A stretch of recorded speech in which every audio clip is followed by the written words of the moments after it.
Alhamdulillah tadi Kiai Haji Syukron Makmun yang juga teman bapak saya masih ingat beliau ketika rawuh di Rembang di rumah bapak saya. Assalamualaikum warahmatullahi wabarakatuh. Bismillahirrahmanirrahim. Alhamdulillahi rabbil alamin. Wassalatu wassalamu ala ashrafil anbiya'i wal mursalin Sayyidina wa habibina wa syafi'ina wa maulana Muhammad wa ala alihi wa ashabihi ajma'in. Subhanaka la ilma lana illa ma 'allamtana innaka antal alimul hakim. La haula wa la quwata illa billahil aliyil azim. Amma ba'du. Yang saya muliakan Rais Am Jam'iyah Nahdlatul Ulama Kiai Haji Miftahul Akhyar, yang saya muliakan Ketua Umum Jam'iyah Nahdlatul Ulama Kiai Haji Yahya Stakuf, Bapak Menteri Bappenas yang saya hormati, seluruh jajaran Jam'iyah Nahdlatul Ulama yang saya hormati. Dalam kesempatan ini saya tidak ceramah kayak di kampung-kampung yang bangsa 2 jam, mungkin cukup 15 menit lah untuk menyampaikan apa yang ada di benak saya. Yang ingin saya sampaikan sejarah Jam'iyah Nahdlatul Ulama sejak dari bahan bakunya, timbulnya, lahirnya Nahdlatul Ulama. Sekitar tahun 1922, di mana Saudi Arabia dikuasai oleh Raja Ibnu Saud yang agamanya dipegang oleh Muhammad bin Abdul Wahab sebagai janji politik. Politik dipegang oleh Raja Ibnu Saud, agama dipegang oleh Muhammad bin Abdul Wahab, yang menjadi aliran sering disebut aliran Wahabi. Pada saat itu Ibnu Saud mempunyai gagasan yang saya baca dalam sejarah Nahdlatul Ulama untuk meratakan kuburan Rasulullah Sallallahu Alaihi Wasallam, karena dianggap ziarah kubur itu syirik, jadi mau diratakan. Komite Hijaz, semuanya nih Allahu a'lam bishawab ya. Namanya sejarah ya, sejarah itu cerita masa yang lalu, itu kalau bukan pemain aslinya tentu Allahu a'lam bishawab. Kiai Hasyim Asy'ari lalu membentuk yang namanya Komite Hijaz. Komite Hijaz itu terdiri dari 3 orang. Pertama Kiai Wahab Hasbullah, yang kedua guru besar dari Mesir yang mengajar di Tubuireng Syekh Al-Ghonawi, yang ketiga itu saya agak ragu-ragu dari Pekalongan, apa itu Kiai Ilyas almarhum. Komite Hijaz ini berangkatlah ke Mekah untuk menemui Ibnu Saud supaya berdialog. Itu berdialog wajadilhum billati aksan, adu argumentasi agar kuburan Rasulullah itu tidak diratakan dengan tanah. Nah itu saya khawatir kayak tokoh NU kita Pak Saiful itu tidak terlalu mendalami sejarah ini, yang muda-muda ini. Jadi saya ini sebagai ya barangkali di NU itu yang paling tua saya ini. Mungkin tidak ada lagi yang lebih tua dari saya ini. Sudah 82 tahun lebih saya ini, hidup saya ini. Nah jadi saya tahu sejarah NU ini dari bakal cikalnya yang mau jadi NU ini. Berdialoglah Kiai Wahab Hasbullah, dia seorang alim, rasional, dalil-dalil qot'inya itu mantap. Kalau sudah rapat surya NU, kalau sudah Kiai Wahab keluar dengan ilmu usulil fikihnya, semua para ulama itu tunduk dan patuh. dialog dengan Ibnu Su'ud, alhamdulillah menurut sejarah yang ditulis oleh Abu Bakar Aceh, Profesor Abu Bakar Aceh, kita menang. Akhirnya kuburan Rasulullah tidak terjadi diratakan. Ini perjuangan internasional. Jadi seandainya waktu itu barangkali Hadratus Syekh tidak membentuk komite Hijaz, barangkali ya barangkali, tapi tidak mungkin kuburan Rasulullah bisa habis itu. Satu-satunya dari Indonesia komite Hijaz ini yang berani menghadap Ibnu Su'ud, ngajak berdialog, adu argumentasi, dan ternyata berhasil. Begitu komite Hijaz berhasil, pulanglah ke Indonesia lapor bahwa sukses. Lalu Kiai Wahab minta supaya dibubarkan komite Hijaz ini karena tugas sudah selesai. Kuburan Rasulullah tidak jadi digusur. Nah, Hadratus Syekh menyampaikan jangan, teruskan komite Hijaz ini, bentuk satu organisasi. Karena apa? Nanti bangsa Indonesia, umat Islam khususnya, masih pasti mundar-mandir ke Saudi. Di situ pasti ajaran Wahabi itu akan dipompakan kepada jamaah haji, dan itu benar. Cuman saudara kan tidak peduli toh. Setiap saudara haji pasti yang dibagi-bagi itu buku Wahabi. Tapi untung oleh saudara tidak dibaca. Ya kalau saya membaca maka saya tahu. Nah itu ya, ini syirik, ini bid'ah, ini bid'ah, ini bid'ah. Pokok kalau tidak ada pada zaman Nabi itu namanya bid'ah. Itu sebenarnya pengertian tidak benar. Asli daripada hadisnya itu panjang. Khairul kalami kalamullah wa khairul hadi hadi Muhammadin sallallahu alaihi wasallam wa sarrul umuri muhdatsatuha wa kullu muhdatsatin bid'ah wa kullu bid'atin dolalah wa kullu dolalatin finnar. Wah, itu yang diambil, yang nyaring finnar.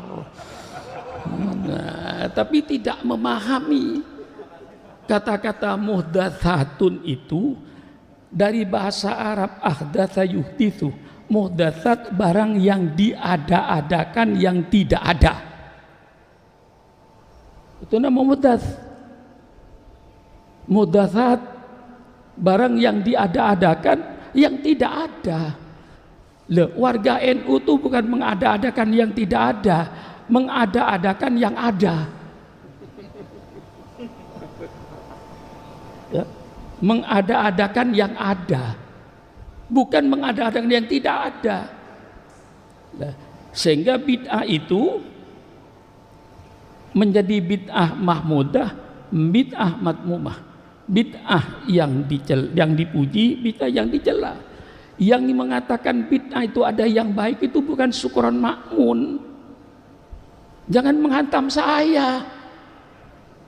Yang berkata bid'ah itu hasanah itu Sayyidina Umar Ibnul Khattab. Baca dalam kitab Fathul Bari, ketika Sayyidina Umar mengadakan sholat tarawih berjamaah. Yang berjamaah itu zaman Rasulullah tidak ada tarawih berjamaah itu. Semua tarawih sendiri-sendiri. Zaman Abu Bakar sendiri-sendiri. Melihat 12.000 penduduk Madinah tiap hari, tiap malam sembahyang tarawih sendiri-sendiri, Sayyidina Umar mempunyai pikiran, alangkah indahnya kalau tarawih ini dibikin berjamaah. Diangkatlah seorang sahabat yang bernama Ubay bin Ka'ab. Itu imam tarawih yang pertama kali di dunia.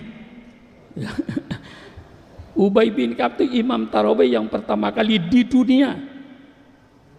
Selesai tarawih begitu rapi, bagus. Dalam kitab Fathul Bari, sarahnya Sahihul Bukhari, persilakan Anda baca. Di situ Sayyidina Umar berkata, nikmatil bid'atu hadihi. Inilah sebagus-bagus bid'ah. Inilah sebagus-bagus bid'ah. Jadi bid'ah itu ada yang bagus. Itu Sayyidina Umar Ibnul Khattab. Kita sepakat bid'ah itu segala sesuatu yang tidak ada pada zaman Rasulullah. Cuman pertanyaannya, apakah segala sesuatu yang ada sekarang yang tidak ada zaman Rasul pasti jeleknya? Tentu akal sehat akan berkata belum tentu jelek, belum tentu baik. Lihat bid'ahnya itu kayak apa? Itu namanya ras otaknya sehat. Bid'ahnya kayak apa? Nah, kalau bid'ahnya itu bertentangan dengan Quran dan Sunnah Nabi, tentu saja itu bid'ah dolalah. Sehingga bid'ah itu ada yang baik dan ada yang tidak baik. Mengapa Rasulullah tidak menyebutkan bahwa bid'ah itu bid'ah yang tidak baik? Menurut ilmu balawahnya, ini kalau ngaji ya, menurut ilmu balawahnya, sesuatu yang sifatnya sudah pasti tidak usah disebut, sudah pasti kok. Tidak mungkin kullu bid'atin hasanatin dolalatun, tidak mungkin, otaknya miring. Kullu bid'atin hasanatin dolalatun, miring otaknya itu. Yang pasti kullu bid'atin sayyi'atin dolalatun. Nah, orang ahli sunnah ini baca kitab, jadi ada kaidahnya. Al-Quran juga Allah menyebutkan kalau sudah pasti sifatnya enggak disebut oleh Allah. Wa kana wara'hum malikun ya'khudhu kulla safinatin wasba. Di balik nelayan ini besok akan ada raja yang akan mengambil, merampas semua kapal. Allah tidak menyebut yang dirampas kapal baik apa kapal jelek. Tidak mungkin raja merampas kapal rusak, maka sifatnya tidak disebut oleh Allah. Ini ilmu balawahnya, belum ilmu usulil fikihnya. Mimbabil am uridu bil khas, mimbabil khas uridu bil am. Persilakan kaji bid'ah itu. Lah, lalu dianggapnya bid'ah. Kita mengadakan yasinan tiap malam Jumat, itu tradisi NU. Masih ada atau tidak Allahu a'lam sekarang. Dulu muslimat NU itu mesti malam Jumat ngadakan yasinan, karena kita wajar. Di dalam perintah Allah itu bermacam-macam. Ada perintah Allah yang Allah tentukan tempat dan waktunya. Ibadah haji, tempatnya di tanah suci, waktunya 9 Dzulhijjah, tidak boleh di luar itu. Ada perintah Allah yang Allah perintahkan hanya berdasarkan tempatnya. Waktu bebas, ibadah umroh harus di tanah suci Mekah. Waktu bebas, kapan saja mau umroh. Ada perintah Allah yang Allah perintahkan hanya waktunya saja, tempatnya bebas. Sholat 5 waktu. Mau sholat di mana? Di hutan persilakan, di tepi laut persilakan, mau sholat di mana saja persilakan, asal waktunya subuh waktu subuh, duhur pada waktu duhur, asar pada waktu asar. Itu yang penting. Tempat bebas. Nah, barangkali saudara-saudara saya yang saya hormati dari golongan Wahabi itu kurang paham perintah Allah yang tidak pakai tempat dan tidak pakai waktu. Misalnya baca Quran, di mana baca Quran? Di mana saja. Kapan baca Quran? Kapan saja, bebas. Jadi barangkali saudara saya, maaf, persilakan. Saya sudah berdialog dengan 135 mobil Wahabi di puncak. Saya berdialog. Ternyata mereka tidak banyak jawaban. Sampai saya katakan, kalau Anda cinta Sukron Makmun, tolong selamatkan Sukron Makmun dari api neraka. Saya katakan tegas, tolong selamatkan Sukron Makmun dari api neraka. Saya mengadakan maulid, saya uraikan. Saya mengadakan maulid, ada dasarnya. Rasulullah memperingati maulid setiap hari Senin. Persilakan Anda baca tentang puasa hari Senin. An Abi Qatadah radhiyallahu an, Su'ilan Nabi sallallahu alaihi wasallam somi yaumil itsnin faqal yaumun wulitu fi. Yaumun wulitu fi. Siapa bilang Rasulullah tidak memperingati maulidnya? Qul bi fadlillah wa bi rahmatihi fa bidzalika falyafrahu. Dengan karunia Allah, dengan rahmat Allah, hendaknya mereka bergembira. Tidak ada karunia Allah, tidak ada rahmat Allah yang lebih besar daripada lahirnya Nabi Muhammad SAW. Kita bergembira. Masih banyak lagi.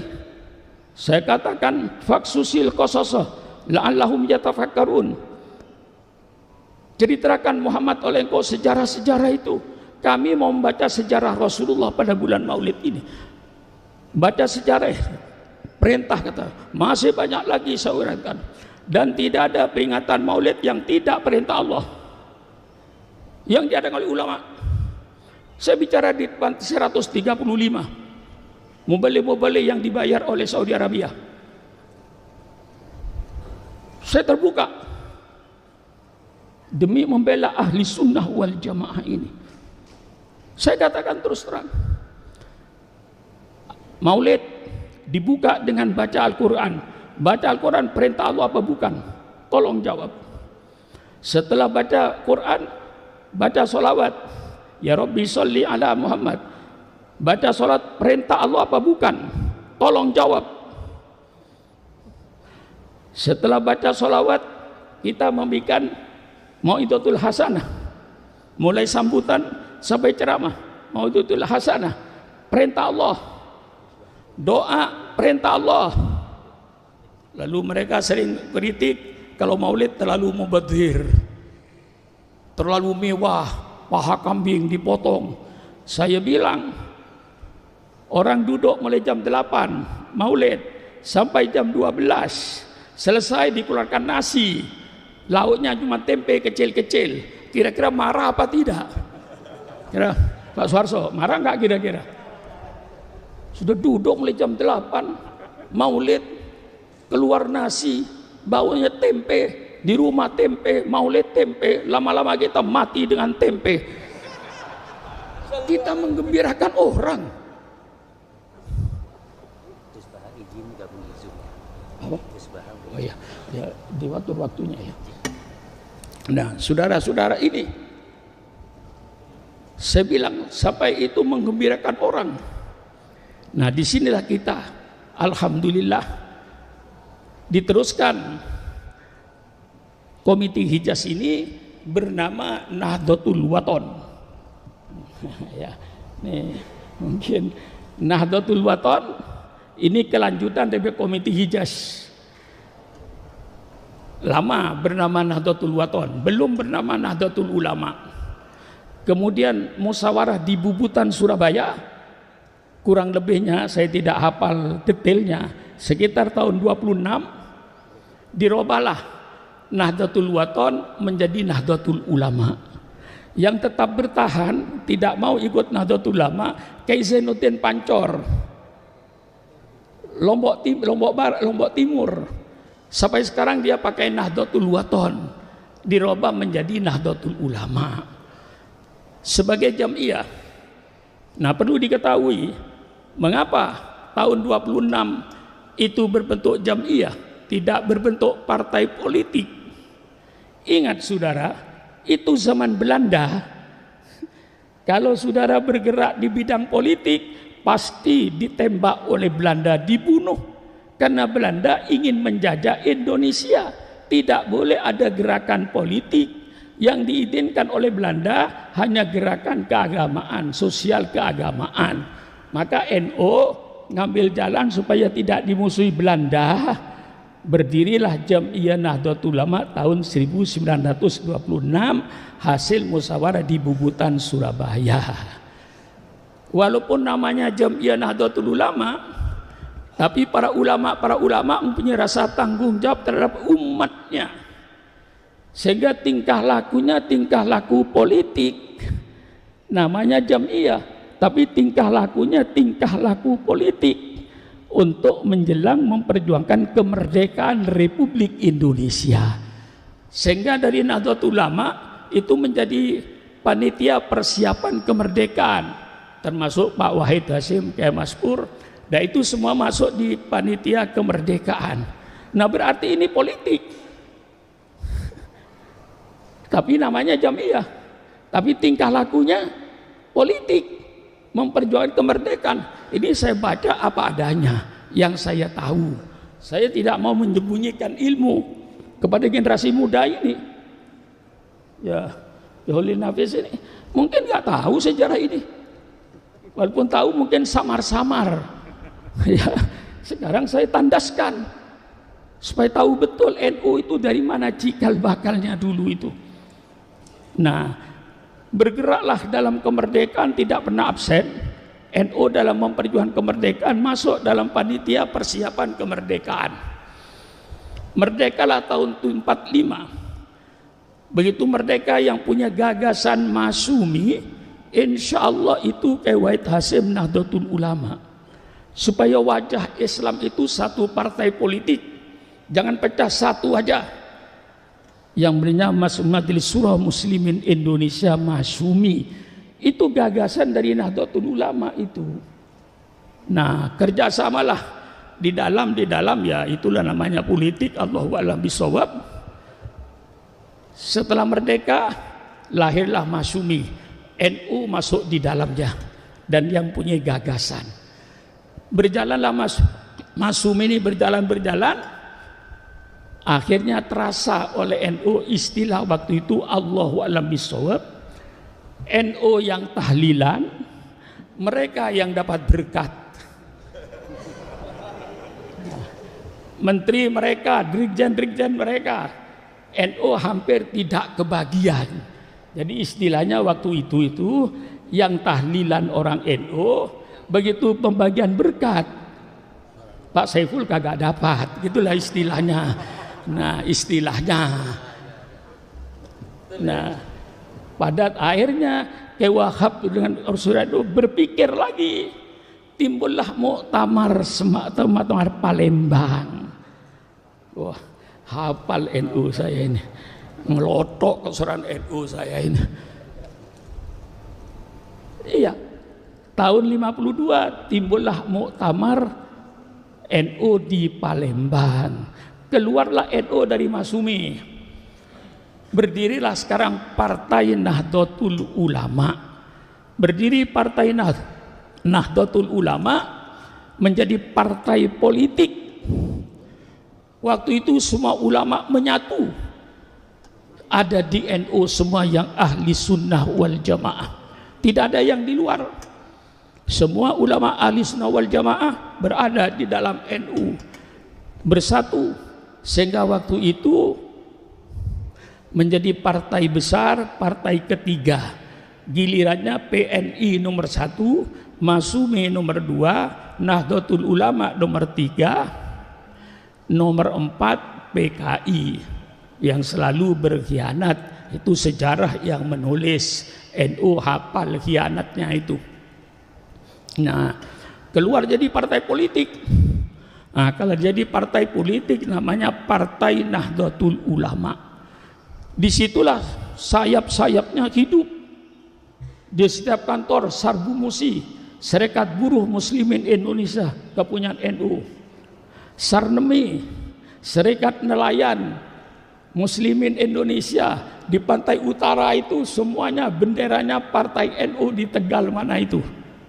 Berdiri lagi Les Bumi, Lembaga Seni Budaya Muslimin untuk menyaingi Lekra.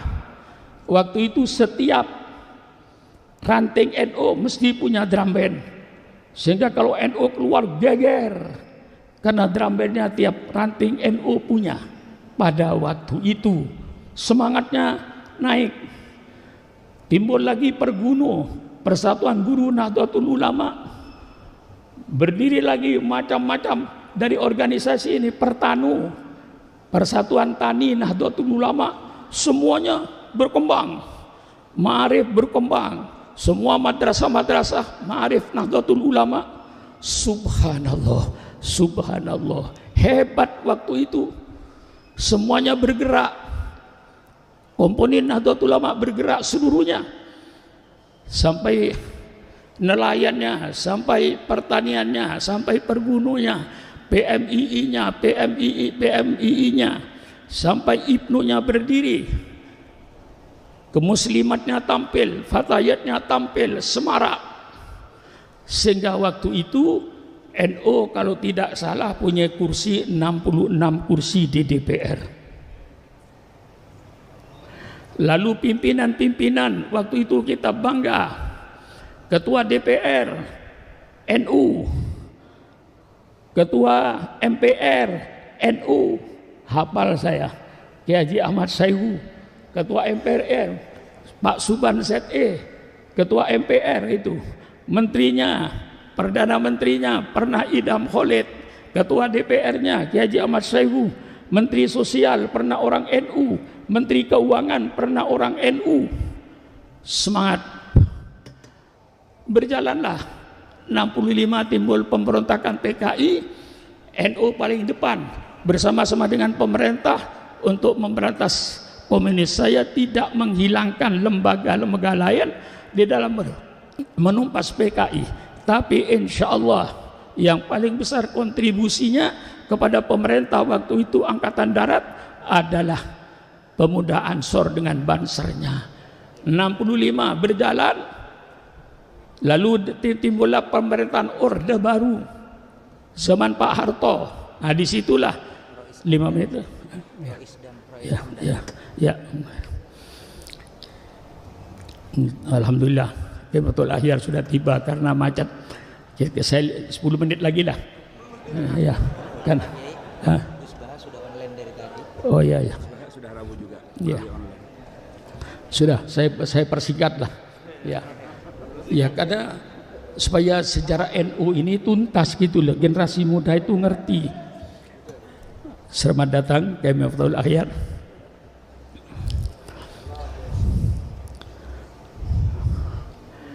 Nah, baik, Kiai. Insyaallah, alhamdulillah. Allahumma shalli ala Muhammad. Ya, saya percepat lah.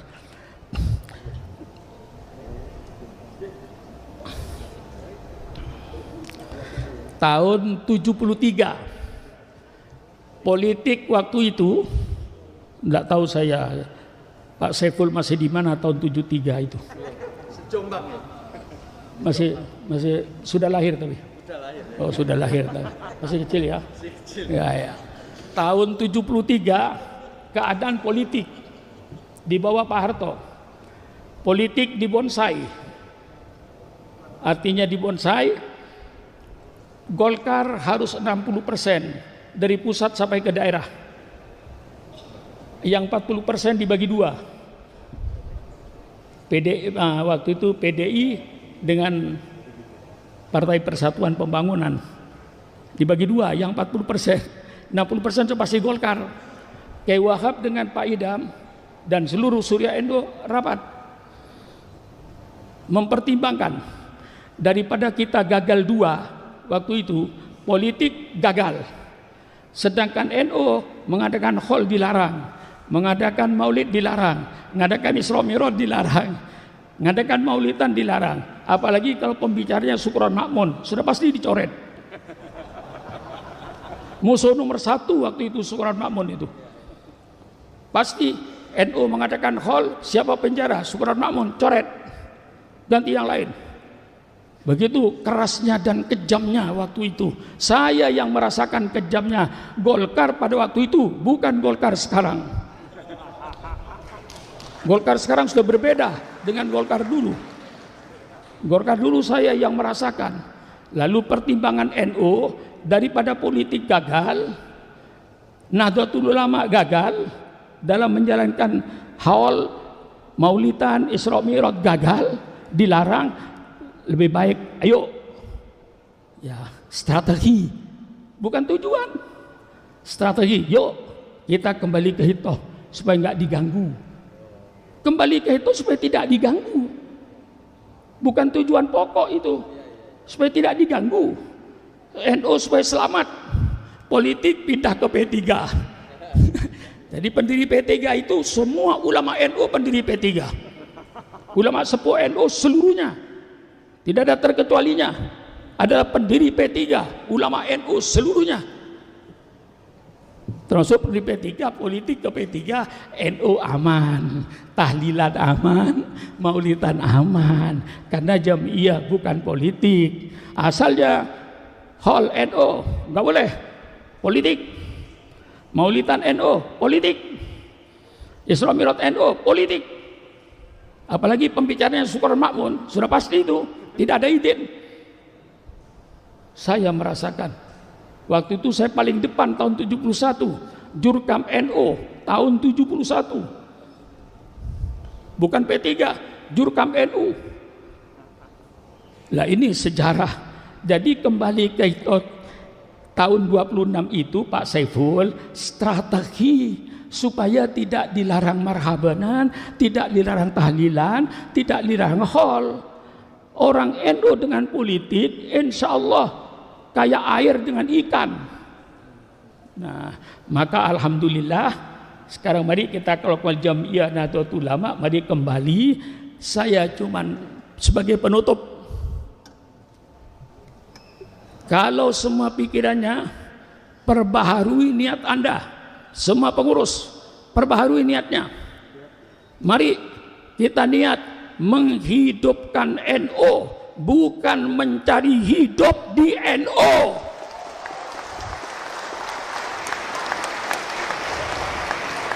Sekali lagi, pasang niat seluruh pengurus. Pasang niat malam ini di Darul Rahman.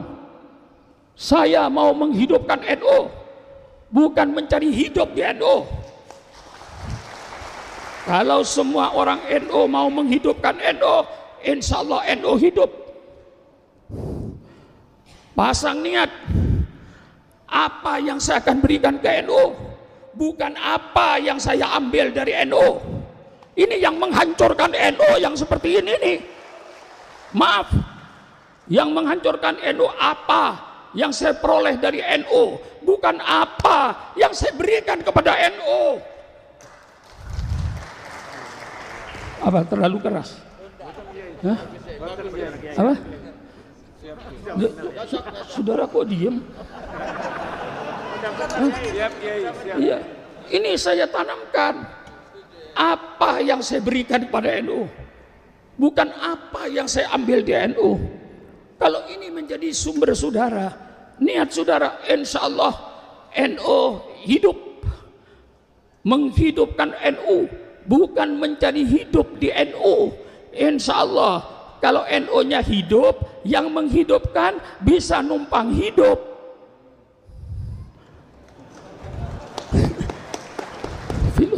Masa yang menghidupkan tidak hidup? Insya Allah. Maka kita niat untuk menghidupkan NU. Mari supaya berani, kita mandiri. Kerahkan kekuatan NU. Bikin keyakinan kepada grassroots. Bagaimana mengembalikan keyakinan rakyat bawah terhadap Nahdlatul Ulama. Kalau kita sudah mampu mengembalikan keyakinan Nahdlatul Ulama di grassroots, insya Allah grassroots itu akan taat sama NU. Karena mereka semuanya itu ingin untuk berbakti kepada Nahdlatul Ulama.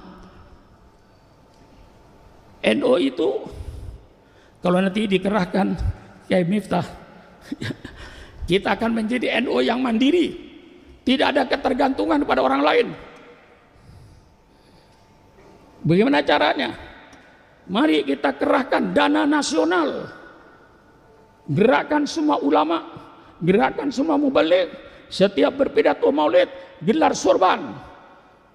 Kalau 5 juta, 50 juta warga Nahdien, Pak Saiful, 50 juta warga Nahdien, mereka tidak akan kesulitan untuk mengeluarkan 10.000 atau kepada yang dicintai.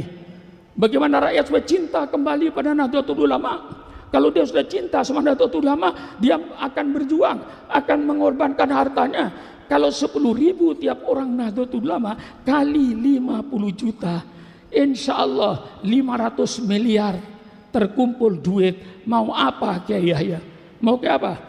Ketua umum. Kalau tiap bulan 500 juta, 500 miliar masuk. Gerakan. Semua kiai wajib menggerakkan. Cari dana termasuk Syukron Makmun. Semua mubaligh bulan Maulid gerakan dana nasional. Semua penceramah gelar sorban. Bungkus sorbannya kasih sama NU. Subhanallah, subhanallah, subhanallah. Maaf ya, satu kalimat. Saya belajar dulu di pesantren peribahasa bahasa Arab zaman jahiliyah. Apa kata orang zaman jahiliyah? Jawi kalbaka yadbaka. Laparkan anjingmu kalau ikan nurut sama kamu. Kalau anjing lapar pasti nurut. Nahdlatul Ulama jangan jadi anjing lapar, tapi kita jadi anjing kenyang yang bisa mandiri berbuat untuk umat, untuk agama, untuk bangsa dan untuk negara.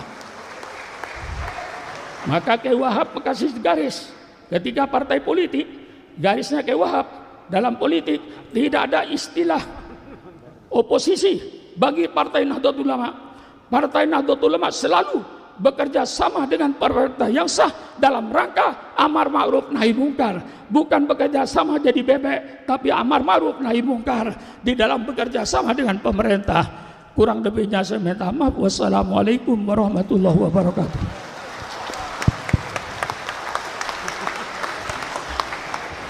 Waalaikumsalam warahmatullahi wabarakatuh. Kami haturkan terima kasih Kiai Haji Syukron Makmun atas mauidhah hasanahnya. Baik Bapak Ibu hadirin yang kami hormati, alhamdulillah telah terhubung bersama kita juga Kiai Haji Ahmad Bahauddin Nur Salim atau dikenal juga dengan Gus Baha. Untuk itu kami persilahkan kepada Gus Baha untuk menyampaikan mauidhah hasanahnya.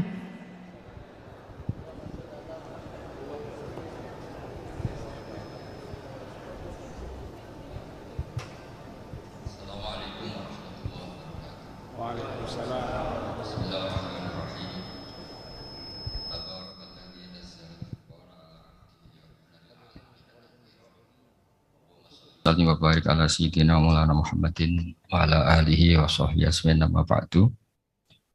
Yang sangat saya hormati Kiai Haji Syukron Makmun selaku sesepuh NU, juga sebagai pengasuh Pondok Pesantren Darul Rahman. Yang saya hormati Rais Am NU Kiai Haji Miftahul Ahyar, Ketua Umum PBNU Kiai Haji Yahya Khalil Stakuf, ada Habib Hud Al-Attas, ada Habib Ali bin Abdurrahman Al-Habsyi, ada Habib Nabil, semuanya yang saya hormati, Sekjen NU dan semua jajarannya yang saya hormati, Katib dan semua yang saya hormati. Alhamdulillah tadi Kiai Haji Syukron Makmun yang juga teman bapak saya masih ingat beliau ketika rawuh di Rembang di rumah bapak saya. Saya mohon maaf gak bisa datang, memang mungkin sebaiknya tidak datang karena memang saya masih ngaji pasanan, ngaji kilatan, ngaji. Saya sering cerita ke orang-orang, kalau ada rapat ketahanan pangan itu yang rapat ya baik karena ngatur ketahanan pangan. Tapi yang nggak rapat nanam padi itu juga baik karena itu yang real mempertahankan pangan. Jadi kalau semuanya rapat, yang nanam padi siapa? Kalau yang semuanya nanam padi, yang koordinasi supaya dikirim kemana, diatur bagaimana, itu butuh rapat. Tapi real kebutuhan padi itu butuh penanam. Ini yang saya kagum dari pengurus PBNU. Jadi ada beberapa kiai itu yang nggak pati rapat di kantor seperti saya. Tapi saya ini selalu mengajarkan kitab risalahnya Basim Asari tentang ahli sunnah wal jamaah. Sehingga anggap saja saya ini nanam padi tapi tidak ikut rapat ketahanan pangan. Dan itu harus dianggap lazim saja dalam perbedaan-perbedaan itu. Saya meneruskan cerita ilmu usul fikih yang diceritakan Gus Yahya, juga tadi diperjelas oleh Kiai Haji Syukron Makmun. Usul fikih itu satu disiplin ilmu yang penting sekali untuk menganalisis teks. Kenapa itu penting sekali? Karena beberapa teks itu jelas berbahasa Arab. Dan bahasa Arab itu ya umumnya bahasa, ada ruang dan waktu.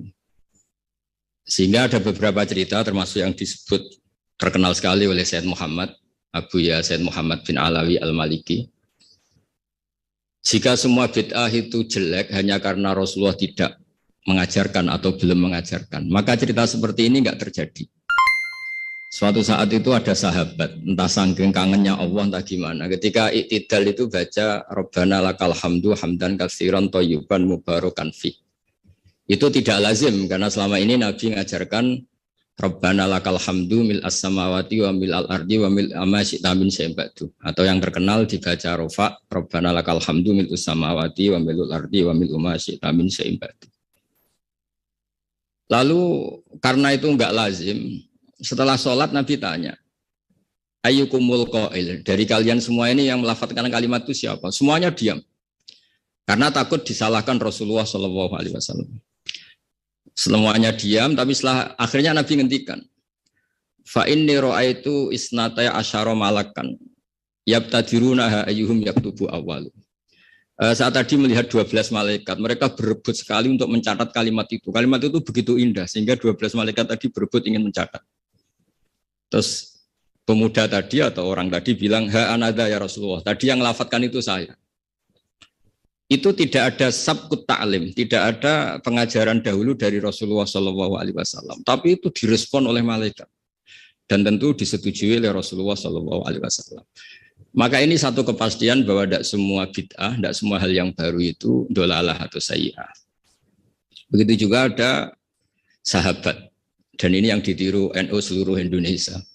Itu kalau ngimami itu, padahal ini didelegasikan di satu perkampungan oleh Rasulullah. Kalau ngimami itu kulhu terus, selalu baca kulhu. Kulhuwallahu ahad. Akhirnya dikomplain sama makmumnya karena ya kok kulhu terus gitu, kan tidak keren. Apalagi trennya sekarang nyari imam itu kan hafid. Ketika dilaporkan Rasulullah bahwa yang kau tugaskan ini ya Rasulullah selalu baca kulhu. Tapi Rasulullah itu karena orang bijak mengkonfirmasi dulu, kenapa Anda baca kulhu terus? Kata orang tadi, li'annaha sifatur rahman. Artinya ayat-ayat dalam kulhu itu sifat Allah. Maka saya suka. Di situ tidak ada hadun nafsi, tidak ada ayat yang menguntungkan kita. Semuanya tentang Allah. Biasanya kita sebagai muslim kebanyakan kan selalu memanfaatkan sifat Allah. Jadi enggak rela lah kalau Allah nganggur itu. Misalnya kita bilang innallaha ala kulli syai'in qadir ya. Kalau engkau qadir ya jadikan saya bupati, wakil presiden atau gubernur gitu. Kalau Allah mujib ya kabulkan saya ingin jadi orang kaya kan Allah itu enggak boleh lah. Sifatnya nganggur itu enggak boleh. Mesti perasaan manusia itu gitu. Nah di kulhu itu tidak ada itu semua. Hanya nerangkan sifat Allah Ta'ala yang nafsaniyah, yang tentang Allah. Apa jawabannya Nabi? Kata Nabi, barusan malaikat Jibril datang ke saya memberitahu bahwa Allah mencintai kamu karena kamu mencintai surat Ikhlas, surat Kulhu. Itu artinya apa? Juga ada sabkut taklim.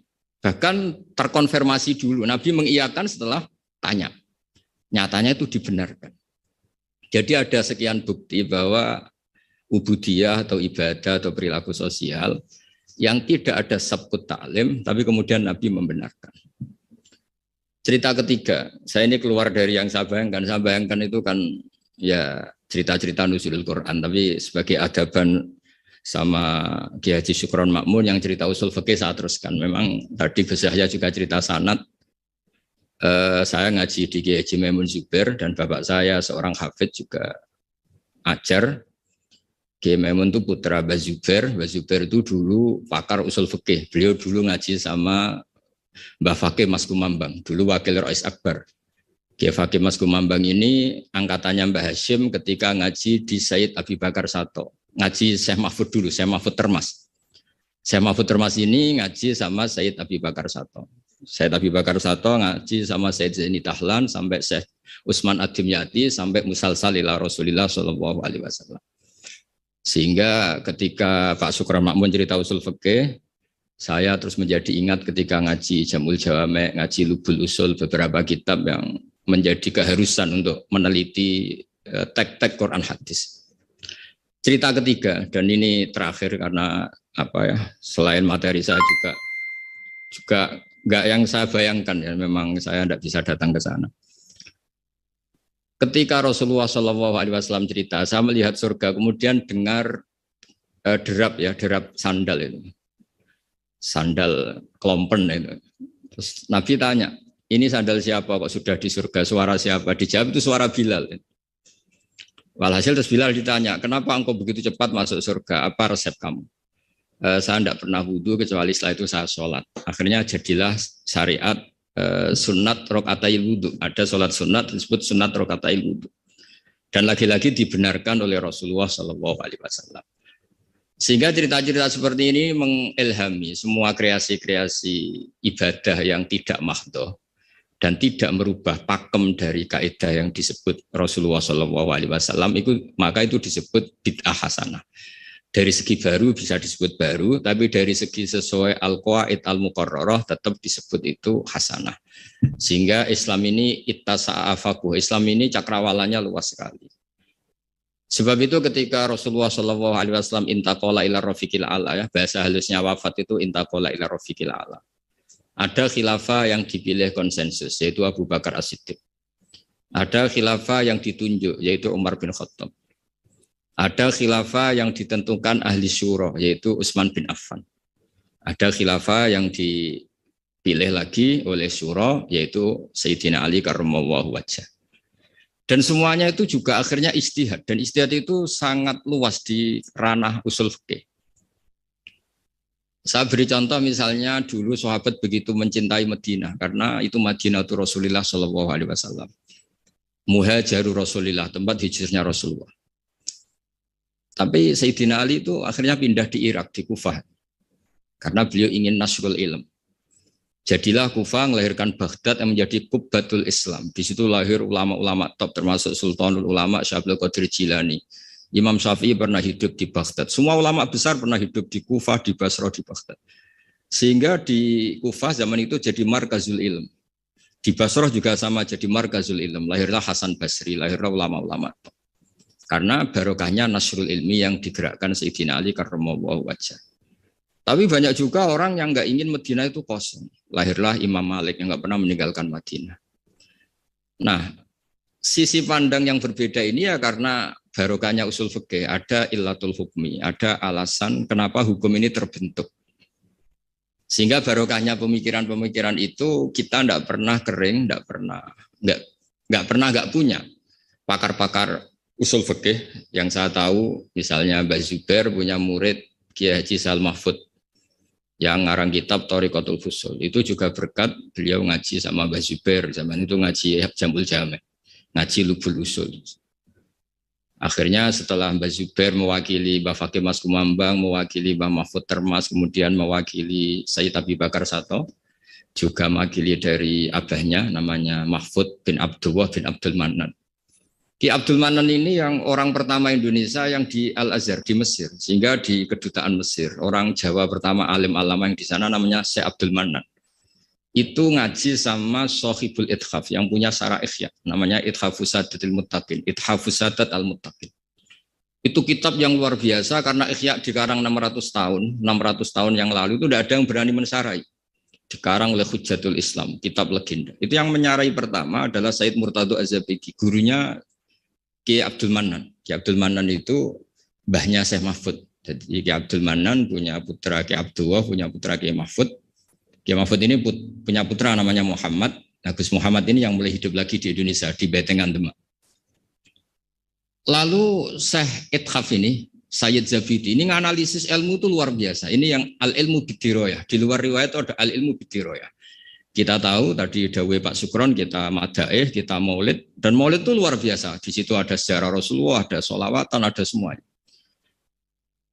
Dan ketika kita pakai ilmu diroyah, kualitas sholawat ini luar biasa. Bukan sekedar biasa, luar biasa. Hadhihi kalimatul mahabbah, ini kalimat mahabbah yang menjadikan kita tidak akan kecelakaan kayak yang dialami umat Isa alaihissalam.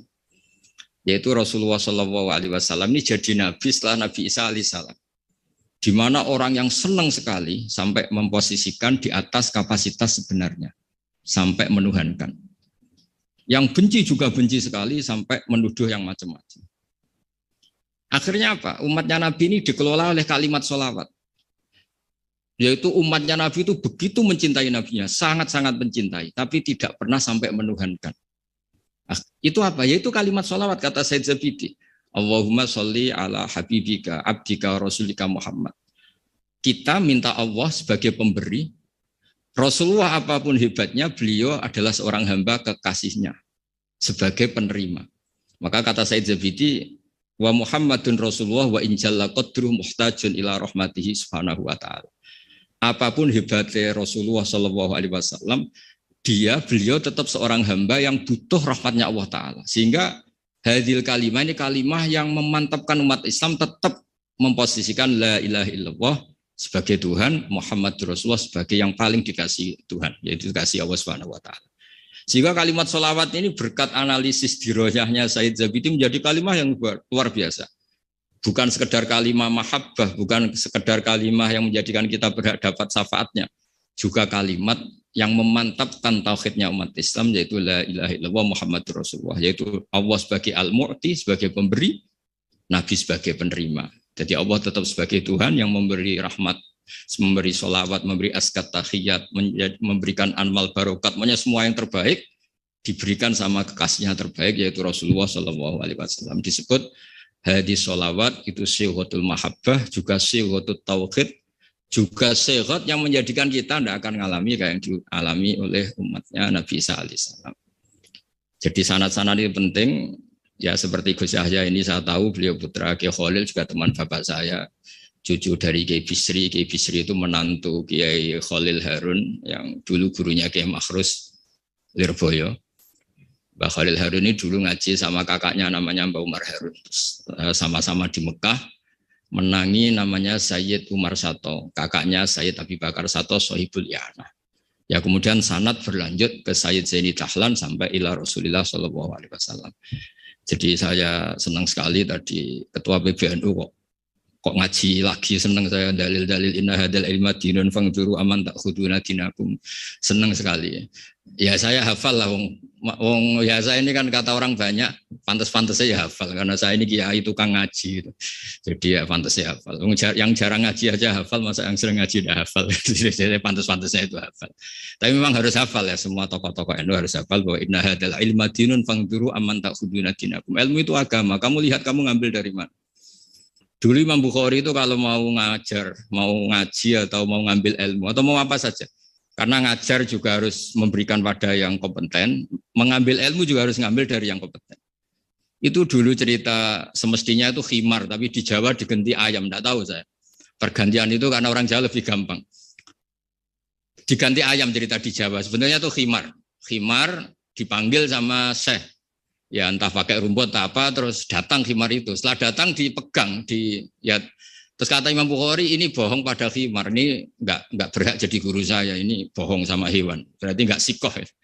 Terus orang Jawa mencontohkan ayam dikurkuri, dirayu pakai jagung, terus datang dipegang, itu sudah menggugurkan kredibilitas seorang rawi karena bohong sama hewan, apalagi bohong sama manusia, apalagi bohong sama seluruh rakyat Indonesia, itu enggak akan jadi gurunya Imam Bukhari. Ya tapi alhamdulillah kita akan tidak ingin jadi gurunya Imam Bukhari, jadi ya sudah tidak perlu sikoh yang dengan standar seperti itu. Tapi apapun itu saya terima kasih terutama pada guru kita bersama Kiai Haji Syukron Ma'mun yang cerita panjang lebar NU mulai lahirnya dan seterusnya, sama Gus Yahya semuanya lah, sama beberapa menteri semuanya. Terima kasih. Mohon maaf. Assalamualaikum warahmatullahi wabarakatuh. Assalamualaikum warahmatullahi wabarakatuh. Pemirsa Hidayah Rabbi yang budiman, sejarah nuzulul Quran perlu dipahami oleh seluruh umat Islam. Hal ini disebabkan karena nuzulul Quran adalah salah satu peristiwa penting yang terjadi dalam sejarah Islam.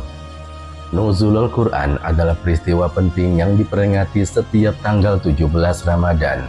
Peristiwa nuzulul Quran ini tertulis di dalam surat Al-Baqarah ayat 185 yang artinya, bulan Ramadan, bulan yang padanya diturunkan permulaan Al-Quran sebagai petunjuk bagi manusia dan penjelasan-penjelasan mengenai petunjuk itu dan pembeda antara hak dan yang batil. Quran surat Al-Baqarah ayat 185. Menurut Kamus Besar Bahasa Indonesia KBBI, pengertian nuzulul Quran adalah turunnya wahyu Al-Quran pertama kali kepada Nabi Muhammad SAW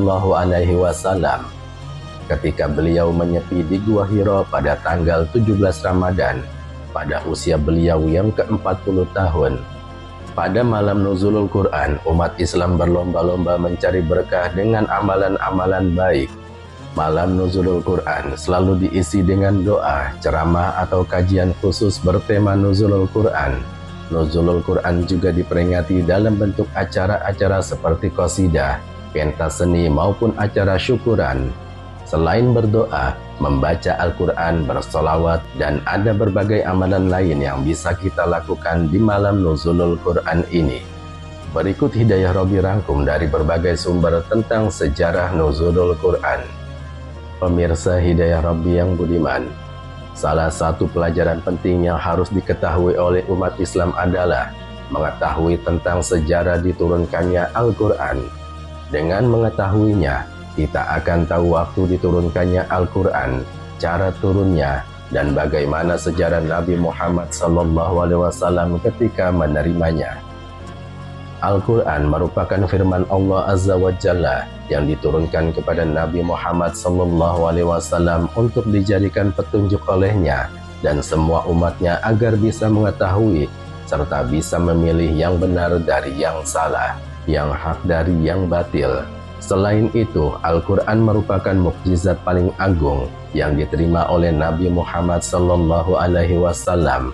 Kitab suci terakhir ini melebihi kitab-kitab suci sebelumnya, yaitu Taurat, Injil, dan Zabur.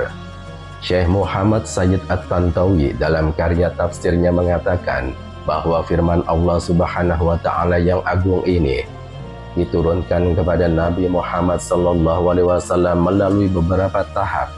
Tahapan yang pertama adalah Allah menurunkan dari Lauhul Mahfuz ke langit dunia secara menyeluruh. Tahapan berikutnya Allah menyuruh malaikat Jibril alaihissalam untuk menurunkannya kepada Nabi SAW dengan cara berangsur-angsur sesuai kebutuhan umat Islam saat itu, baik turun sebagai hukum, respon terhadap suatu kejadian, sebagai perintah atau larangan, maupun sebagai hikayat dari umat-umat sebelumnya. Sumber Syekh At-Tantawi dalam tafsir Al-Wasitul Quranil Azim. Pemirsa Hidayah Rabbi yang budiman, Imam Ibnu Katsir dalam salah satu karyanya mengatakan bahwa pertama kali diturunkannya Al-Quran dari langit dunia kepada Nabi Muhammad SAW bertepatan dengan malam Senin tanggal 17 Ramadan, dan ada juga yang mengatakan tanggal 24 Ramadan. Imam Ibnu Katsir dalam kitabnya disebutkan permulaan wahyu diturunkannya Al-Quran kepada Rasulullah SAW bertepatan dengan hari Senin pada malam ke-17 bulan Ramadan, dan dikatakan bertepatan dengan tanggal 24 Ramadan. Sumber Imam Ibnu Katsir dalam kitab Al-Bidayah wan Nihayah. Pemirsa Hidayah Rabbi yang budiman, dengan berpijakan pada pendapat Imam Ibnu Katsir tersebut, maka tidak salah jika di Indonesia dan negara-negara muslim lainnya memperingati malam nuzulul Quran bertepatan pada malam tanggal 17 di bulan Ramadan. Selain kitab suci Al-Quran, kitab-kitab suci para nabi sebelumnya juga diturunkan pada bulan Ramadan. Hal ini sebagaimana disebutkan dalam riwayat Imam At-Tabrani dan Al-Baihaqi dari sahabat Wasilah bin Ashqa.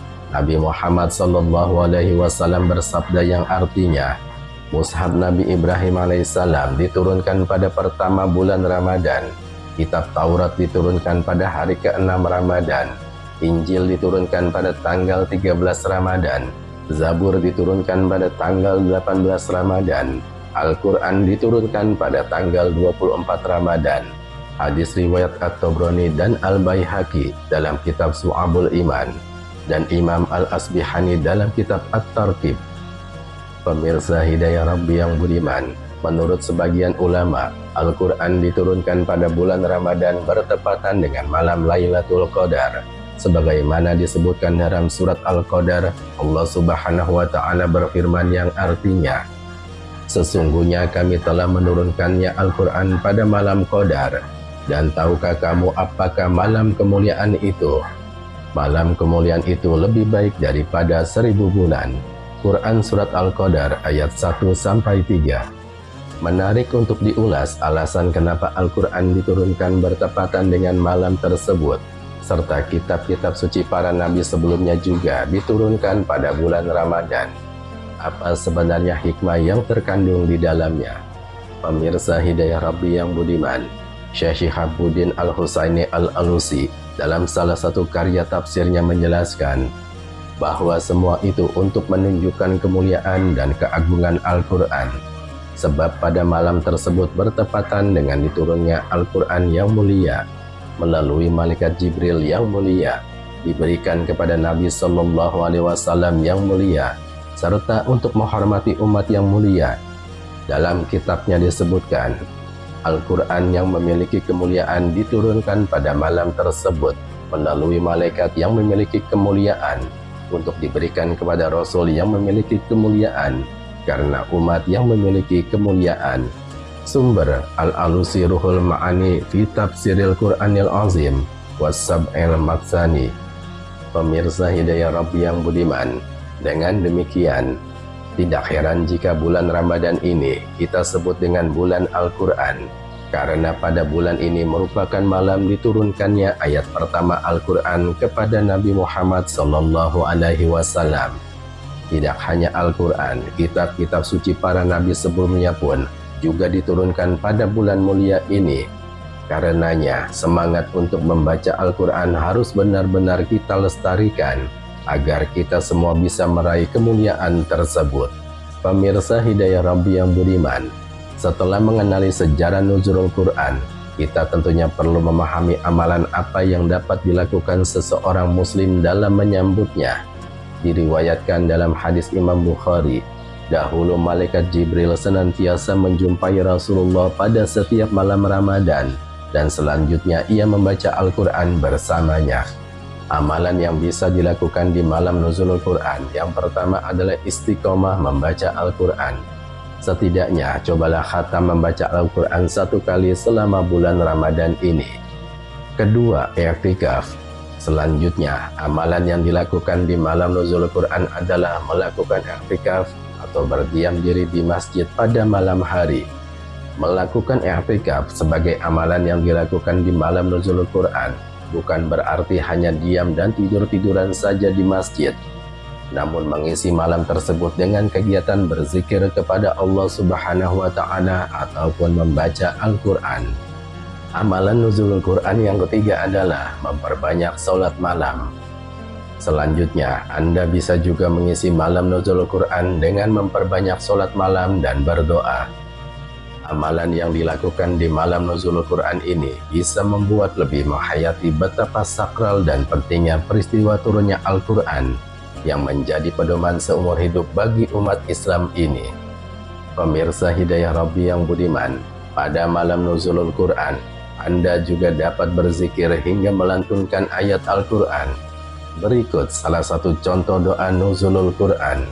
Allahumma nawwir qulubana bi tilawatil Quran, wa zayyin akhlaqana bi jahil Quran, wa hasin a'malana bi zikril Quran, wa najjina minan nari bi karamatil Quran, wa dakhilnal jannata bi syafaatil Quran. Yang artinya, ya Allah, sinarilah hati kami sebab membaca Al-Quran, hiasi akhlak kami dengan kemuliaan Al-Quran, baguskanlah amalan kami karena berzikir lewat Al-Quran, selamatkanlah kami dari api neraka karena kemuliaan Al-Quran, masukkanlah kami ke dalam surga dengan syafaat Al-Quran. Pemirsa Hidayah Rabbi yang budiman, hikmah nuzul Quran begitu besar untuk seorang muslim. Di antaranya adalah pertama, menguatkan hati Rasulullah Sallallahu Alaihi Wasallam dan sahabat untuk berdakwah. Keistimewaan nuzul Quran yang pertama adalah peristiwa ini telah menguatkan hati Rasulullah dan para sahabat untuk terus berjuang dalam berdakwah dan menyiarkan agama Islam kepada semua orang. Meskipun saat itu Rasul dan para sahabat banyak mendapatkan cemoohan, ejekan, hinaan, serta siksaan dari pembenci Islam. Hikmah yang kedua adalah pertolongan dari Allah untuk umat Islam. Keistimewaan selanjutnya adalah nuzulul Quran merupakan sebuah tantangan serta pertolongan dari Allah untuk umat Islam terus berjuang di jalan Allah dan mengharap ridho Allah. Dan hikmah yang ketiga adalah peristiwa turunnya pedoman hidup manusia. Nuzulul Quran juga memiliki keistimewaan di mana ia merupakan peristiwa turunnya wahyu Allah yang berupa Al-Quran sebagai pedoman hidup dan jawaban atas segala pertanyaan manusia mengenai berbagai hal mulai dari fikih, hukum hingga hal lain yang sangat penting. Pemirsa Hidayah Rabbi yang budiman, demikian penjelasan perihal sejarah singkat Nuzulul Quran. Dengan mengetahuinya, semoga kita semua bisa menjadi golongan yang cinta Al-Quran. Wallahu a'lam bishawab. Wallahul muwaffiq ila aqwamit thoriq. Wassalamualaikum warahmatullahi wabarakatuh.